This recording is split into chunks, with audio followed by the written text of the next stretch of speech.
Hello and welcome to LNJ Sultanpur. मैं हूं दीपक मिश्रा। देखिए बेसिकली ये सोशल साइंस की सीरीज चल रही है। इसमें डेली 10 क्वेश्चन कराए जा रहे हैं विथ एक्सप्लेनेशन है, तो प्लीज़ आप इन्हें तैयार करते रहें। इसकी फर्स्ट जो एक वीडियो बन चुकी है उसका आप आई लिंक पर क्लिक करके या डिस्क्रिप्शन में डाल दूंगा, आप वहां से भी देख सकते हैं। तो चलिए 12 क्वेश्चन हो चुके हैं और आज 13 क्वेश्चन से इसकी स्टार्टिंग होगी। क्वेश्चन है, कांता एक कार्यालय में, क्वेश्चन आप देख रहे हैं कि कांता एक कार्यालय में काम करती है। वह नियमित रूप से महीने के अंत में वेतन प्राप्त करती है। वेतन के अलावा उसे सरकार द्वारा निर्धारित नियमों के अनुसार सुविधाएं मिलती हैं। तो कांता निम्नलिखित में से किस क्षेत्र में कार्य करती है, ये आपको बताना है। देखिए क्वेश्चन आसान है, बस समझने का तरीका होना चाहिए। यह है मान लीजिए कांता। अब कांता कहीं मान लो कहीं जॉब करती हैं, उनको एवरी मंथ इनको मान लो 30 तारीख को वेतन मिलता है, जो भी मिलता है मान लीजिए 10,000 मिलता है। ठीक, उसके बाद वेतन के अलावा सरकार द्वारा निर्धारित नियमों के अनुसार कुछ सुविधाएं मिलती हैं, जैसे उनको रहने की सुविधा दे दी जाए, खाने की सुविधा दे दी जाए, तो सरकार करती है। तो कांता अब आइडिया लगाइए कहाँ काम करती होगी। क्या संगठित क्षेत्र में काम करती होगी, क्या असंगठित क्षेत्र में काम करती होगी, प्राथमिक में काम करती होगी या द्वितीयक में। आपको तो पता है कि प्राथमिक, द्वितीयक और तृतीयक अर्थव्यवस्था के 3 क्षेत्र हैं, तो इसको तुम वैसे ही इलिमिनेट कर देंगे। अब बचा ए और बी। असंगठित का मतलब होता है जो संगठित ना हो, जो सही ना हो, जो नियमबद्ध ना हो।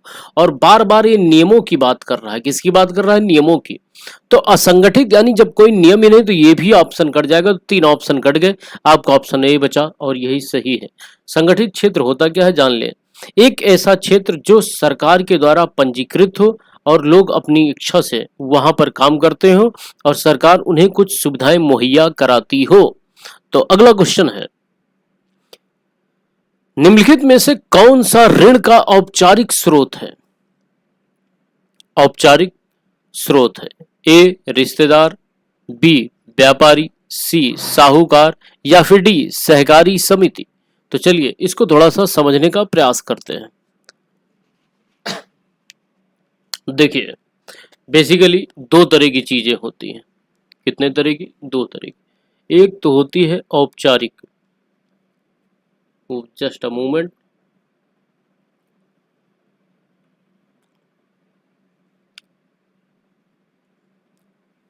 एक होती है औपचारिक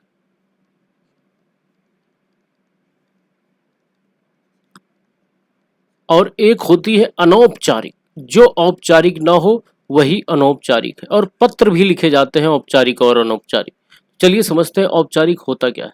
बेसिकली अगर आप औपचारिक की बात करते हैं तो ये किसी विभाग से, यानी सरकारी विभाग होगा, या फिर किसी सरकारी अधिकारी से। मतलब एक ऐसा काम जो पढ़े लिखे तरीके से, एक नियमबद्ध तरीके से किसी सरकारी विभाग द्वारा किया जाए, उसे औपचारिक कहते हैं। और अनौपचारिक का मतलब कोई नियम कानून कायदा नहीं होगा, आप एज यूजुअल बात करते रहेंगे, जैसे दोस्तों से, रिश्तेदारों से। तो ये क्या है? अनौपचारिक है। आशा करता हूँ बात समझ में आई होगी। औपचारिक मतलब किसी विभाग या फिर अधिकारी से जब आप कोई काम कराएं। अनौपचारिक दोस्त, यार, नातेदार, रिश्तेदार। तो अब हम ऑप्शन पर आते हैं अपने। क्वेश्चन कह रहा है कि कौन सा ऋण का औपचारिक स्रोत है, यानी ऋण का मतलब कर्ज लेना। कर्ज का एक औपचारिक स्रोत, एक नियमबद्ध तरीके से नियम। तो भैया रिश्तेदार के साथ कौन सा नियम लगेगा? व्यापारी के साथ कौन सा नियमबद्ध तरीके से काम होगा? क्या रिश्तेदार के साथ आप ऋण लेंगे तो उसमें सरकार गारंटी देगी? व्यापारी में सरकार गारंटी देगी। साहूकार का मतलब होता है, जैसे मान लीजिए किसी गांव में कोई ज्यादा पैसे वाला है तो साहूकार कहलाएगा। ऑब्वियस सी बात है, साहूकार कट गया, व्यापारी कट गया, रिश्तेदार कट गया, तो सहकारी समिति ही बचेगी। यानी ये तीनों जो है ना, ABC, ये अनौपचारिक स्रोत है ऋण के। क्या है? अनौपचारिक स्रोत है। इसमें कोई नियम कायदा कानून नहीं होगा। लेकिन आप बात करें सहकारी समिति की, तो औपचारिक स्रोत है। औपचारिक। अब आपके मन में प्रश्न होगा कि सहकारी समिति होती क्या है, तो चलिए बात करते हैं। बेसिकली सहकारी समिति एक ऐसे लोगों का समूह होता है जो अपने लाभ के लिए अपनी इच्छा से काम करते हैं और उन्हें सरकार द्वारा प्रमोट किया जाता है तो सहकारी समिति कहलाती है। अगला क्वेश्चन है, सत्ता के बंटवारे पर निम्नलिखित कथनों पर विचार कीजिए और सही विकल्प का चयन कीजिए। देखिए, सत्ता के बंटवारे, इसको समझते हैं थोड़ा सा।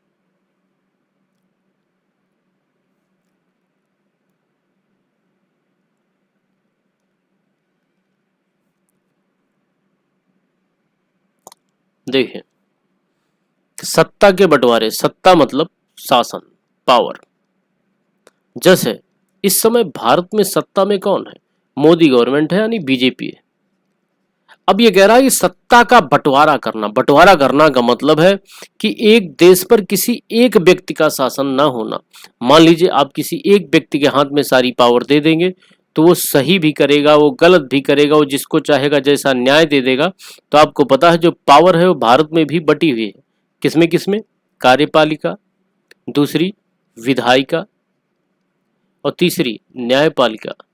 कार्यपालिका वो है जो काम करती है, जैसे पुलिस ऑफिसर हो गए, डीएम हो गया, एसडीएम हो गया, ये लोग कार्यपालिका। विधायिका जो विधि बनाए, नियम कायदे कानून बनाए, नेता लोग नियम बनाते। न्यायपालिका, मान लीजिए कोई यहाँ पर कोई गलती कर देता है, किसी के साथ शोषण कर देता है, या ये कोई गलत नियम ना बना पाए, तो न्यायपालिका यानी सुप्रीम कोर्ट, हाई कोर्ट इन पर नजर रखते हैं और कोई गलत नियम बनाते हैं तो उसको तुरंत अपोज करके रोक देते हैं।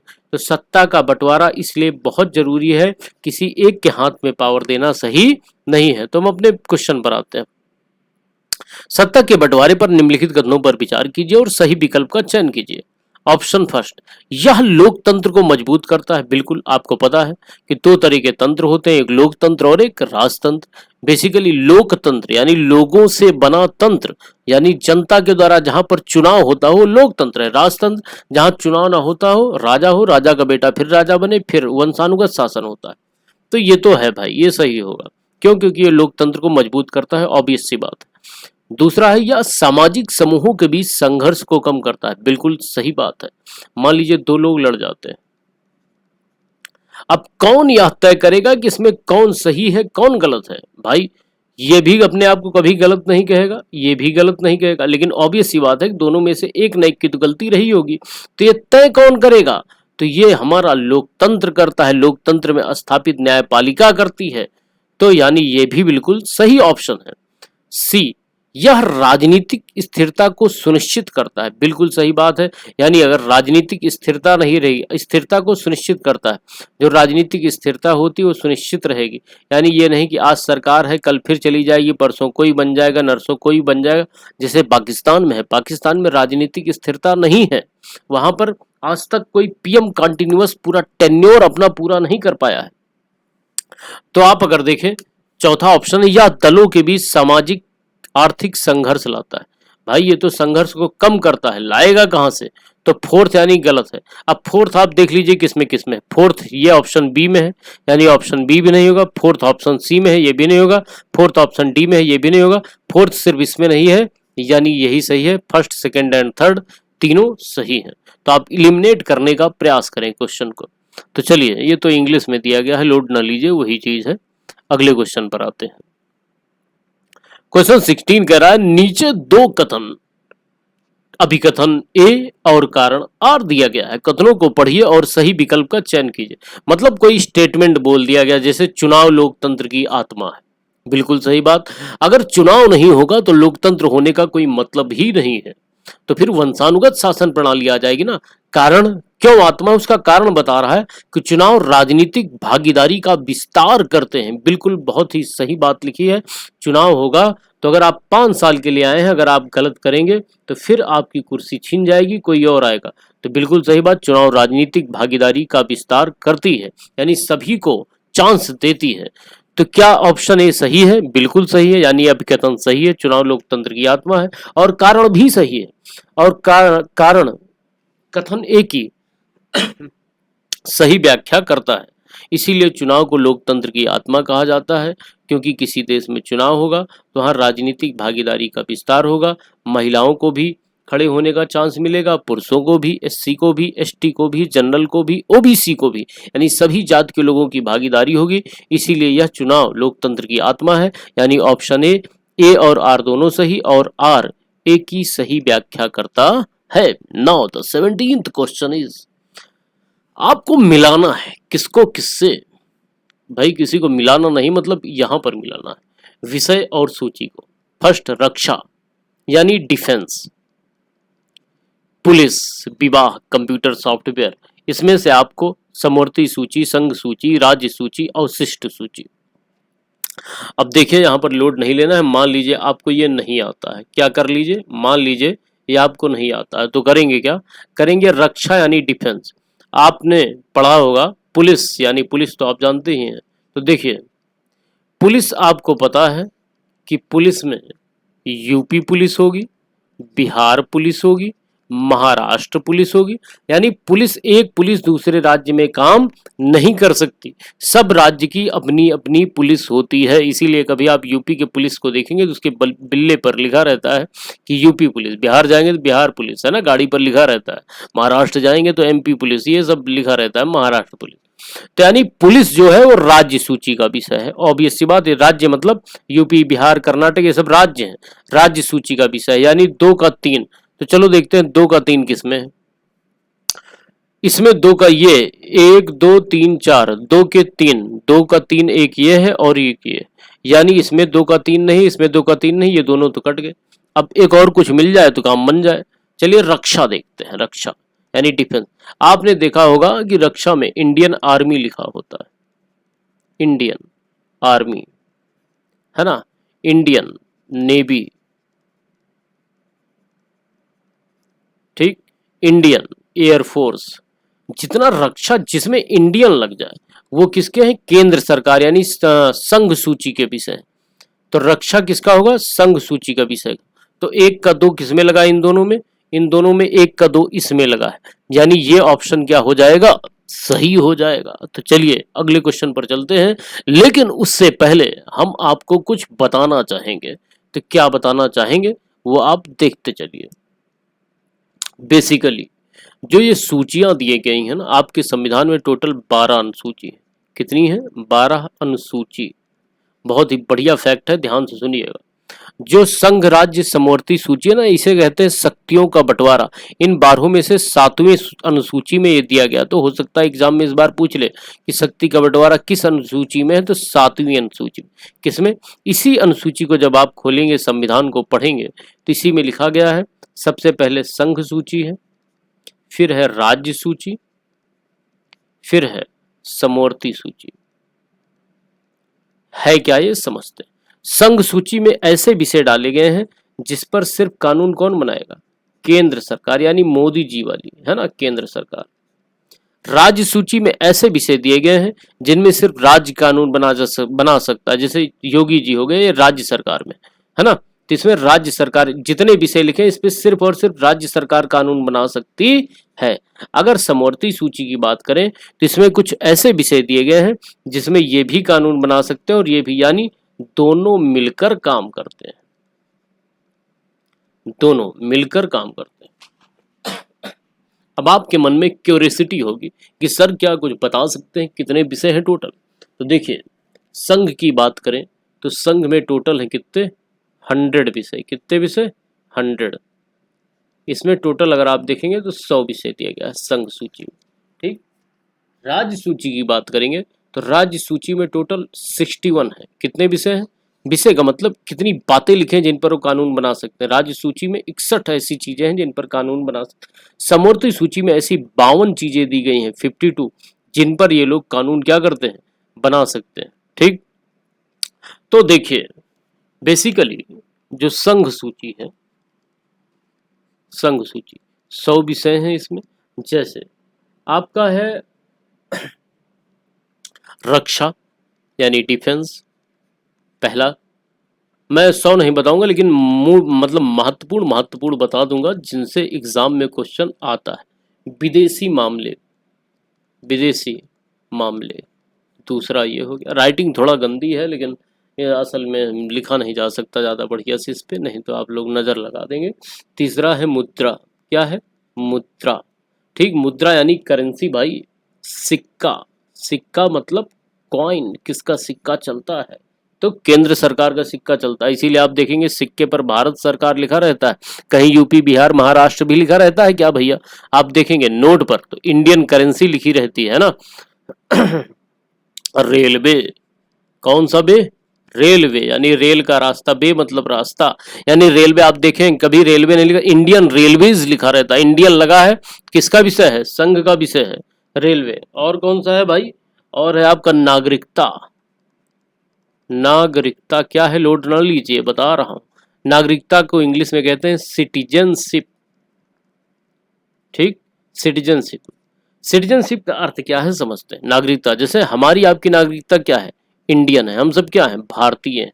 अमेरिका के जो लोग होंगे वो अमेरिकन होंगे। तो हमारे यहाँ जो नागरिकता देने का काम है वो भारत सरकार का है, यूपी का नहीं है। यूपी की कोई नागरिकता नहीं होती। कभी आप फॉर्म भरिए देखिए, कभी आप यूपी नागरिकता नहीं लिखेंगे। कहीं भी विदेश जाएंगे तो लोग पूछें भाई किस देश से हो आप, हमेशा यही पूछा जाता है, तो भारत से है, यानी नागरिकता हमारे पास किसकी है? भारत की। उसके बाद बारी आती है आपकी जनगणना, सेंसस। जनगणना यानी लोगों की गिनती भारत में। आपको बता दूं जनगणना हर 10 साल पर हुई थी। पहली जनगणना मतलब अभी इसके पहले वाली 2001 में हुई थी। 2001 में 10 जोड़ दीजिए, 2011 में फिर हुई जनगणना, अब फिर 10 जोड़ दीजिए, तो ये जनगणना हो जाएगी आपकी कितने में भाई? 2021 में। लेकिन अभी जो हमारे पास डाटा है जनगणना को 2011 का ही है। अब आपके मन में प्रश्न होगा ये तो 23 चल रहा है, 11 क्यों? तो असल में जनगणना होने में टाइम लग रहा है, तो आएगा नया डाटा तब पता चल जाएगा, तो 2021 का होगा। बहरहाल जनगणना जैसे ये पता चलना कि कौन से राज्य की जनसंख्या सबसे ज्यादा है, तो आपको पता है यूपी की, है ना। कौन सा राज्य क्षेत्रफल में सबसे बड़ा है? राजस्थान है। तो ये सारे आंकड़े सरकार हर 10 साल पर करवाती है, किस जाति के लोग ज्यादा हैं, किस जाति के लोग कम हैं, ये सब चीजें करवाना ही क्या कहलाता है? जनगणना कहलाता है। बैंकिंग, बैंकिंग भी क्या है? बैंकिंग भी संघ सूची का विषय है, यानी केंद्र सरकार इस पर कानून बनाती है। बीमा भी किसका विषय है? संघ सूची का। आप देखिए बैंकिंग में स्टेट बैंक ऑफ इंडिया लिखा रहता है, इंडिया यानी संघ सूची के विषय से ट्रिक से याद कर लीजिए। और आपका क्या कहते हैं? बीमा, बीमा लोग करवाते हैं, तो बीमा भी संघ सूची का विषय है, या राज्य नहीं करवाती है बीमा। ठीक, तो आगे हम बात करेंगे। अभी आपको थोड़ा सा राज्य सूची के बारे में बता दूं। संघ तो आपने जान लिया, राज्य की अगर हम बात करें बहुत ही महत्वपूर्ण है। राज्य में है टोटल 61 विषय, कितने? 61 ऐसी चीजें दी गई हैं जो राज्य सूची में है, जैसे पुलिस पहला, दूसरा है मत्स्य पालन, मछली पालन, मत्स्य पालन। उसके बाद आपका आएगा वन, वेरी इंपॉर्टेंट है, बहुत कंफ्यूज करता है लोगों को। क्या? वन, फॉरेस्ट राज्य सूची का विषय है बच्चों, ये केंद्र सरकार के अंतर्गत नहीं आता है। ठीक, याद रखना। थिएटर, सिनेमा, जो सिनेमा लगी है अभी, है ना, तो सिनेमा भी किसका विषय है? राज्य सूची का विषय। इस पर कानून कौन बनाएगा? राज्य सरकारें बनाएगी, केंद्र सरकार का लोड नहीं है। उसके बाद बारी आती है किसकी? समवर्ती सूची की, जिस पर ये दोनों मिलकर काम करते हैं। गजब का फैक्ट बताऊंगा, लोड ना लीजिए, बस लिखते रहिए। समवर्ती सूची में टोटल है 52 विषय। कितने विषय? 52 विषय। देखिए समवर्ती सूची में स्टाम्प ड्यूटी,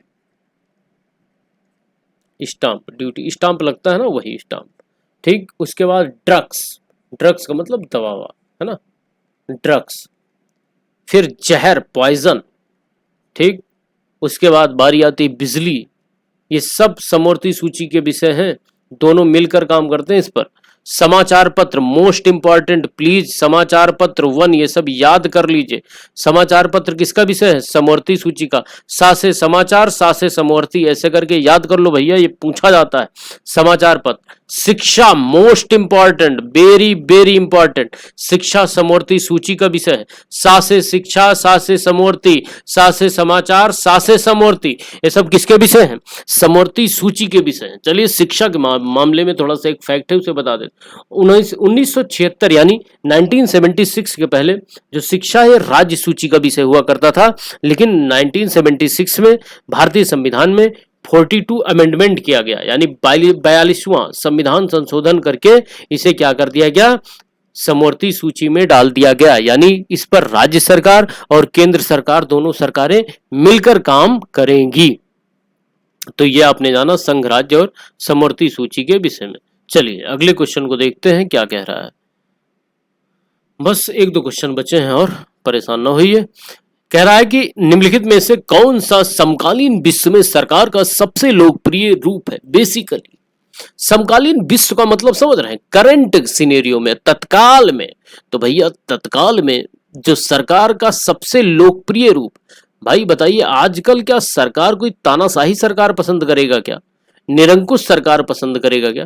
तानाशाही तो कभी होगा ही नहीं। तानाशाही का मतलब एक ऐसी सरकार जहां पर तानाशाह हो, वंशानुगत, जैसे Kim Jong Un north Korea, तानाशाह हो, जो कहेगा वही होगा। संवैधानिक राजतंत्र, राजतंत्र संवैधानिक थोड़ा सा अटपट नहीं लग रहा है? संवैधानिक नियम चलते हैं, राजतंत्र से क्या मतलब है? सैन्य सरकार, अरे वाह भाई, सैन्य सरकार कौन चाहेगा? तो सैन्य सरकार पाकिस्तान में चलती है, वहां सेना का ही सब आर्डर चलता है, राज सरकारें तो बस खाली कठपुतली है। तो ऑब्वियस सी बात है लोकतांत्रिक सरकार, डेमोक्रेटिक गवर्नमेंट जहां पर होगी, लोगों की सरकार, लोकतांत्रिक सरकार ही वर्तमान समय में सबसे लोकप्रिय सरकार का रूप है। तो इसका जो सही आंसर है वो ऑप्शन डी होगा। तो चलिए अगले क्वेश्चन पर आते हैं। बढ़िया क्वेश्चन है और ध्यान से देखिए, टैकल करके हो जाते हैं, बहुत लोड नहीं लेना पड़ता इसमें। क्वेश्चन कह रहा है नीचे दो अभिकथन और कारण वाले क्वेश्चन हैं, कथनों को पढ़िए और सही विकल्प का चयन कीजिए। यानी ए और आर, एक कथन बोला जा रहा है, उसका कारण बोला जा रहा है, बताना है कि इसमें से कौन सा सही है कौन सा गलत है, कि दोनों सही है। अगर ए सही है तो क्या सही की बात आर कर रहा है?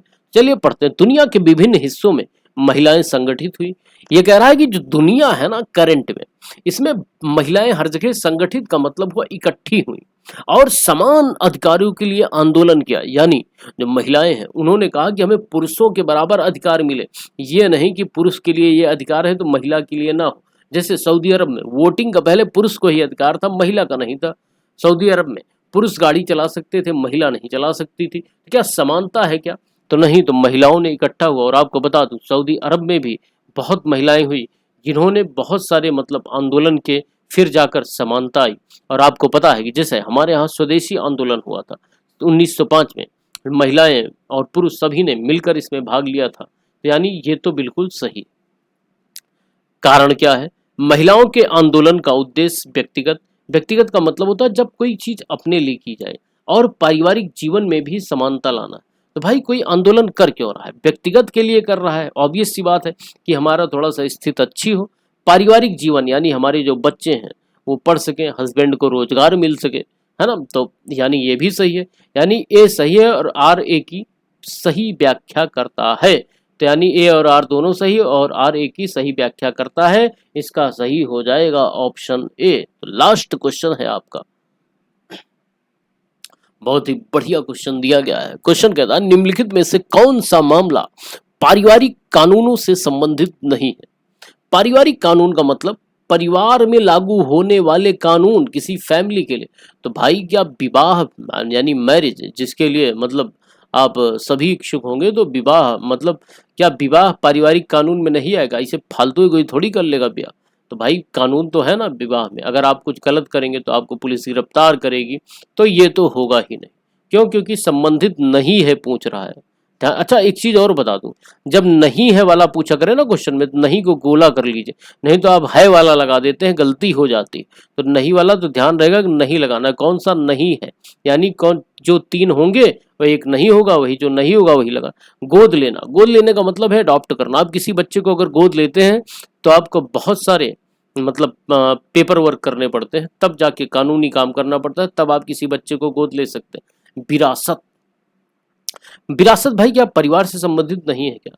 भाई किसी का मान लो फादर ए है ना, और ए से जन्मा बी, बी से जन्मा सी, तो ए की संपत्ति बी को मिल जाती है, बी को संपत्ति सी को मिल जाती है, सी को संपत्ति डी को। ये विरासत ही तो है।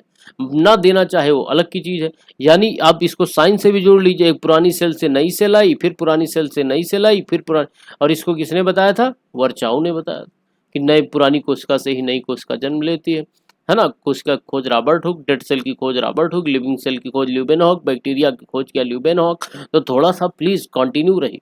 तो यानी विवाह होगा नहीं, क्यों? क्योंकि ये परिवार में आता है, गोद लेना भी नहीं होगा परिवार में, विरासत पर वित्त नहीं होगा।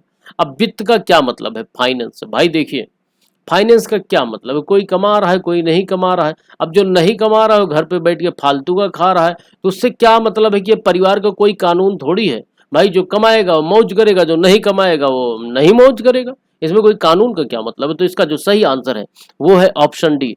तो देखिए, आशा करता हूँ आपको वीडियो पता नहीं अच्छी लगी कि नहीं लगी, मुझे उससे फर्क भी नहीं पड़ता, लेकिन आपको पढ़ के आना है, सब लोगों को पढ़ना है बस। ठीक, तो thanks for listening, God bless you all.